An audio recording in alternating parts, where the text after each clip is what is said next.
reasonably comfortable with it at the minute as we go over a real bumpy bit. So Frankie's been going berserk and we realised that there was no face I recognise.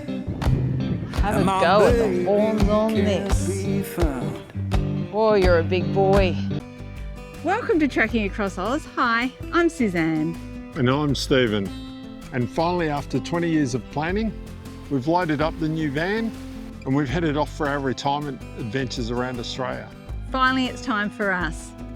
Join us and Frankie, our four-legged fox terrier, as we discover all the hidden gems, small towns, and the history that makes Australia what it is today. We head off on the roads less travelled.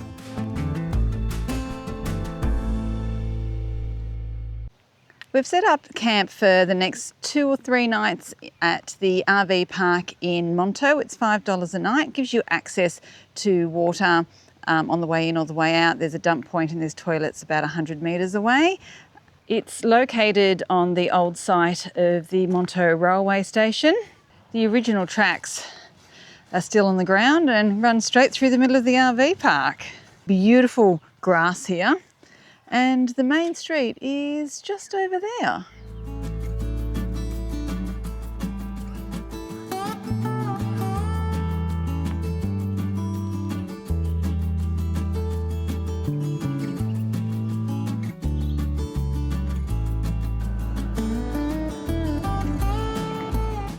Stephen doing his best impression. How did he go?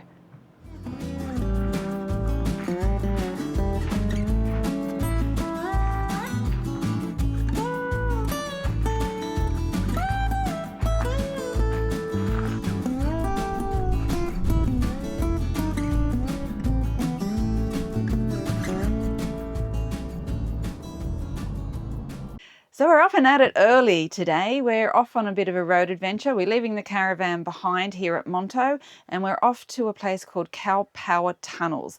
Now there's 6 disused rail tunnels in a short distance. Mind you, the rail trail that you can ride your bike on or walk on is a 20-kilometre round loop. We certainly ain't walking that far. So we will most probably do 3 or 4 and then turn around and come back. Now, I don't know how long it's going to take and I don't know if there's anywhere to get lunch out there. So I've pre-packed lunch. So I've made some wraps to take with us and we'll throw them in the backpack. So we're just about to jump in the car and head on out. We'll see you out there.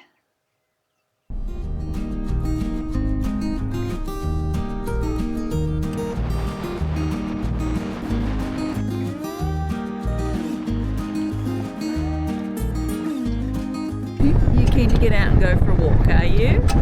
Won't be long.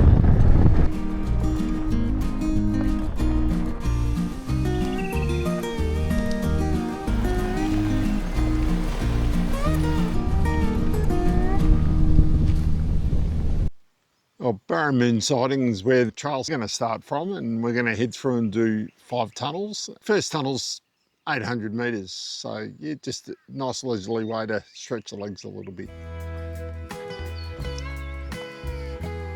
Somebody's keen. Somebody's always keen.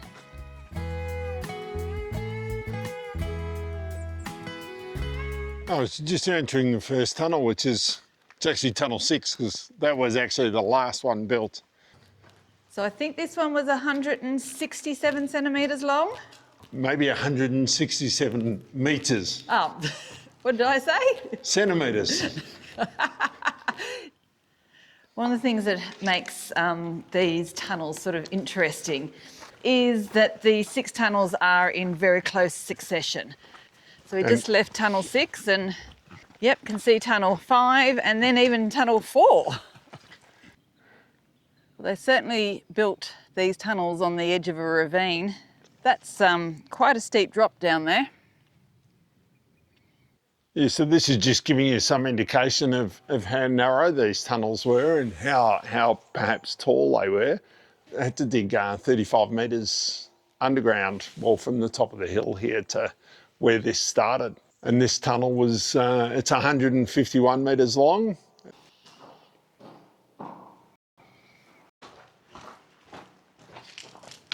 Well, that didn't work. I think someone was trying to scare me. Just the fact that it sounded like a herd of elephants coming up behind me. It's not very spooky in here at all. Tell you what, pay rates range from $1.52 a day to $2 per day for all this hard work. Tell you what, they could have it. Wouldn't have been work for me, that's for sure.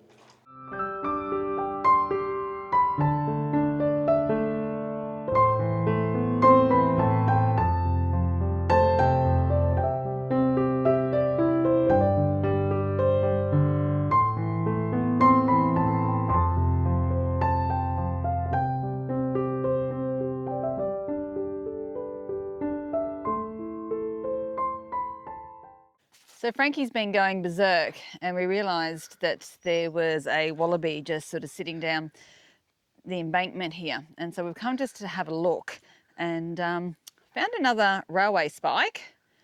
I should have started collecting them, so that's the second one that I found in about as many days. But they've also dumped all the sleepers and things from out of the tunnel just down the hill, which is such a pity. The view here from here is pretty amazing. Imagine building this in winter. Yeah, winter wouldn't have been quite so bad. Summer would have been worse for sure. Well, they would have had to camp up here. So the winter nights actually would have been very chilly. Yeah, because it did take 5 years. Tunnel number 2's a bit unique for a couple of reasons. What actually happened, what was the unique thing about this, they started digging from one end. The ground became a bit unstable, so they decided to then dig from the other end and then meet up in the middle. And when they got to meet up in the middle, they'd actually missed by about half a metre. If you just look up here, you can see where the join, the roof was out by about half a metre. So these hogback sleepers were cut locally from the ironbark that grew on these stony spurs that these tunnels have been dug through. Now they've lasted really, really well. One, because of the quality of the timber, but two, because they're protected from being in the tunnels. They're actually quite amazing. So they've got a curve to them, which I assume that's why they get the name hogback. Well, we've just come out of tunnel number 6, and that's the last tunnel before we get back to the car. I had really high expectations on today, but they've really actually blown my expectations away. I've really enjoyed it. A lot of history out here, and the information boards have been really, really informative. Oh, they were. There was different information at every tunnel, so it sort of like kept it interesting for you and explained all about it. And yeah, we're looking forward to it. Was sorry, dog was getting in the road. If you can get a mud map at Monto at the tourist information place, made it quite easy to get out here. Otherwise, you need some pretty good directions. Yeah, so we're just on the last 800 metres back to the car, and then we're going to head back to Monto. And I think tonight we're going to put a roast lamb on the Weber.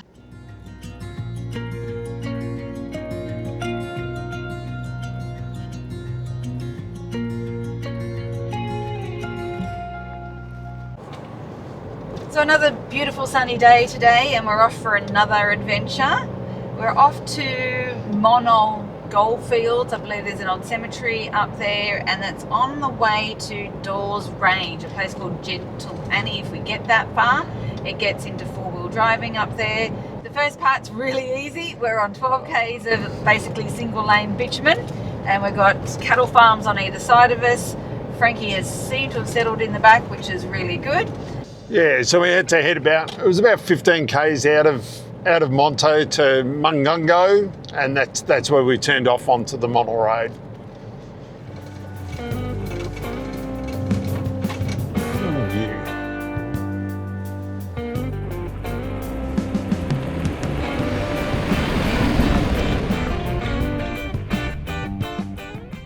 We go through a lot of properties. There's about 20 odd cattle grids, I believe, along the way, and yeah, it's all right, Frankie. It's all right, mate.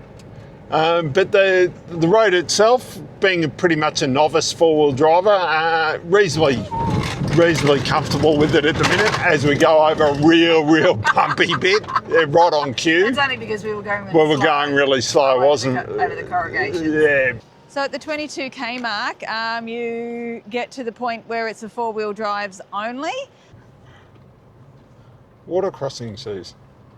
You're hilarious. We're about 20 kilometres in now, and the road's got a little bit rougher. Yeah, there has been a few gullies and that we've had to go down, but a lot of the gullies have concreted at the bottom where the river would go through or the water would flow through.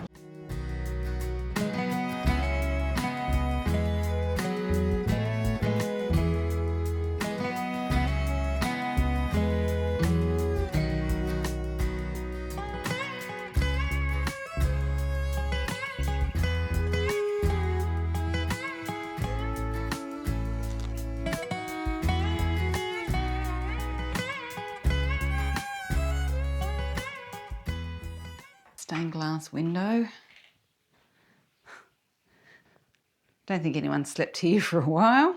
I remember something like this as a child.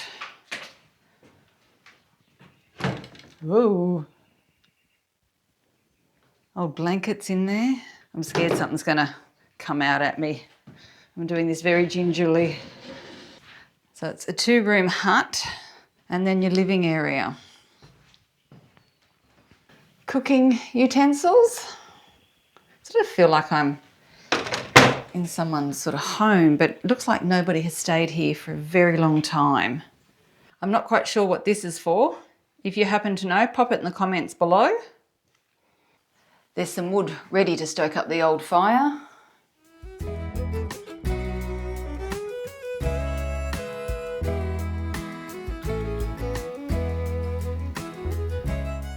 The old cattle yards.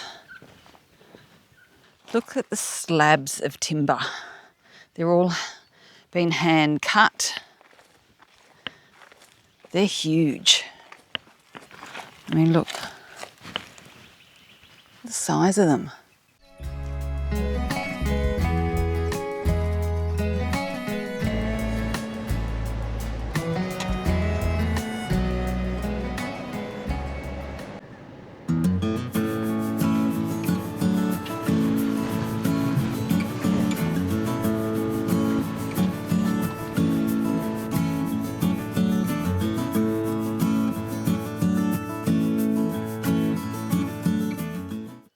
Oh, this is the Monal Cemetery site. There's about 20 people that are named here that are buried in the area, and they're all in the late 19th, early 20th centuries. Quite tragic. Yeah, one of the marked graves is about the Cluley children. So there's 4 of them buried here, aged 1, 2, 5, and 11. Youngest person buried here was only 13 days old. The oldest person was he was 82 years old. Pretty harsh conditions out here. So there's a sign here to indicate that the butcher and the baker were here. What about the candlestick maker?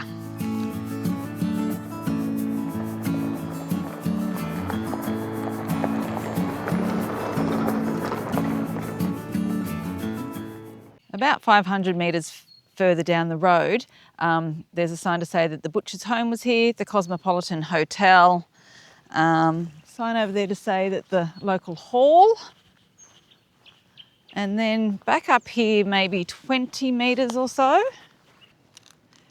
was the Royal Hotel, and there's a little plaque on that just to say that this is actually a stump from the Royal Hotel. 500 metres past where the Cosmopolitan and the Royal Hotels were is where some of the boilers are and information boards. So let's go and have a look. I was just reading up here about Kate Hutton, who was one of the people who was buried up at the cemetery that we just looked at, and her maiden name was Hall. She was actually sister to a famous bushranger named Ben Hall. She married another bushranger named Frank Gardner. He was captured, and she became de facto to Bullocky Brown, who actually owned the Royal Hotel here at Monal, and she lived here until she was till she died. Well, sitting amongst the ruins here at Monal, what's left of the stamper, and there's a couple of the boilers that are here around us. The biggest boiler actually took 62 horses for them to drag it up here. But gold, they first discovered gold here. It was 1891. Only they looked till about 1912. It wasn't very productive for gold, and they had to dig shafts 400 feet down into the ground, I believe, Suze. And yeah, it was pretty hard life. I think the only ones that probably made any money was there was 4 pubs, and there was the grocery store. That was actually, the grocery store was run and owned by the Cluley family. They were the ones, they had four children that died here at a very early age. Just across the other side of Raspberry Creek, where the boilers and everything were, is Cluey's post office and store, and that's where the school was. So yeah, this is where the cricket ground and tennis courts were. You certainly have to use your imagination to sort of see what town looked like. There was a map back at the information board and a few pictures. But unfortunately, there's not much left of what was once here. This is the gate and the end. There is no view, there's no reason to continue after you sort of get to the township of Monal. At that stage, I would actually just turn around and go back.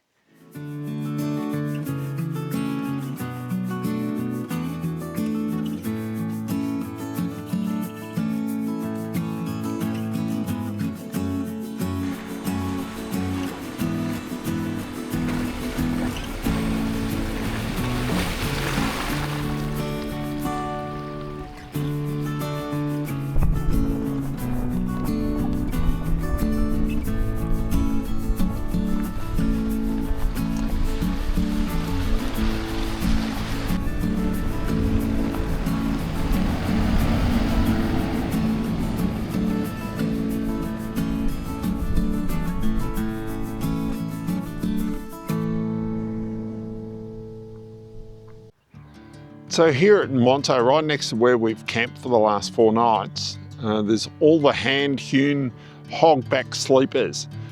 Now these would have come up off the railway line that went through the railway tunnels. We went and visited a few days ago. That would have been from that railway line. Unfortunately, these sleepers they've got a chemical in the wood. Makes them they can't cut them up and use them for firewood, which is a bit unfortunate. But there is literally thousands of these sleepers here where we're camped, and hopefully they'll come up with some use for them. Bring me into golden sunlight. If I'm going with you, I know we'll get to the other side.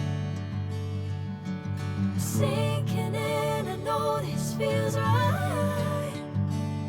Catching a breeze, love moving through me like a wildfire, like a wildfire.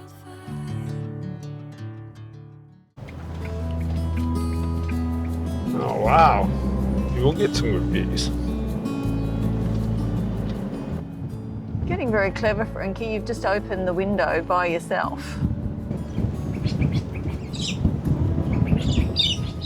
So this is called Lawgi. It's a donation/free camp. It's about 30 kilometres south of Billawheeler. Have a go at the horns on this. Oh, you're a big boy, eh?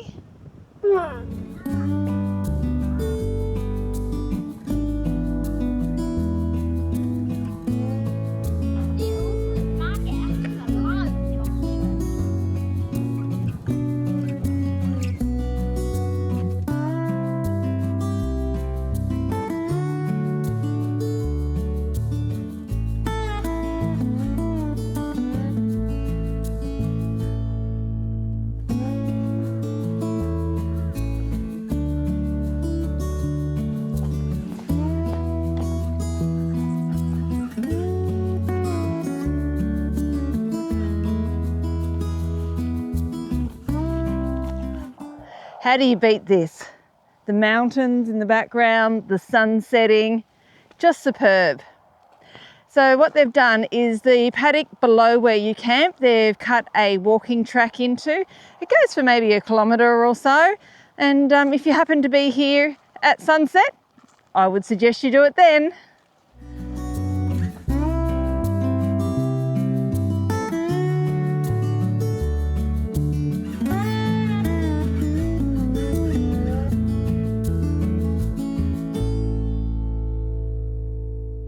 Jen and Jack pop down and meet and greet every single camper after you've set up in the afternoon and give you a rundown of what they have to offer here.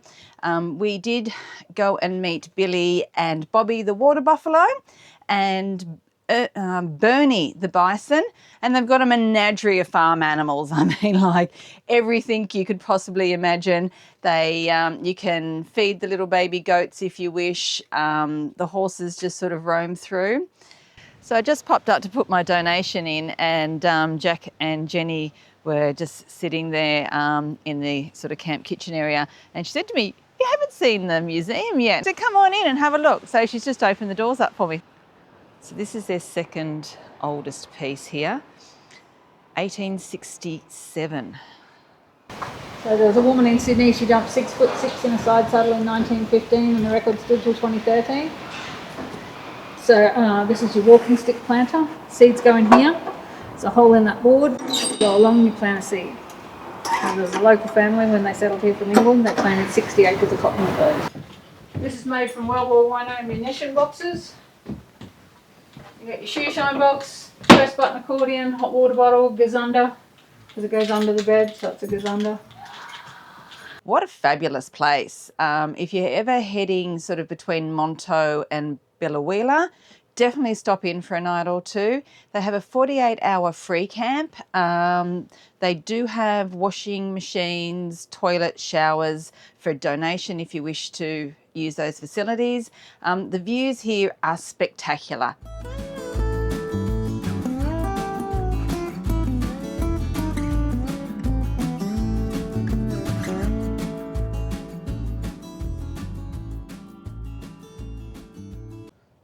Well, what another fabulous week this week. I loved the history and the farm stay. Now, that actually blew me out of the water. There's some pretty unique animals there at the farm. That was something you don't see every day, that's for sure.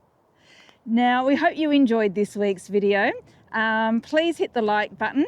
If you haven't already subscribed, please do so. It doesn't cost you anything. It is free, and you'll be notified when next week's video becomes available. And drop us a comment, because we love to hear from you. And we'll reply to your comments as well, or any questions you have. And follow us as we keep travelling that road less travelled. And we'll keep living the dream.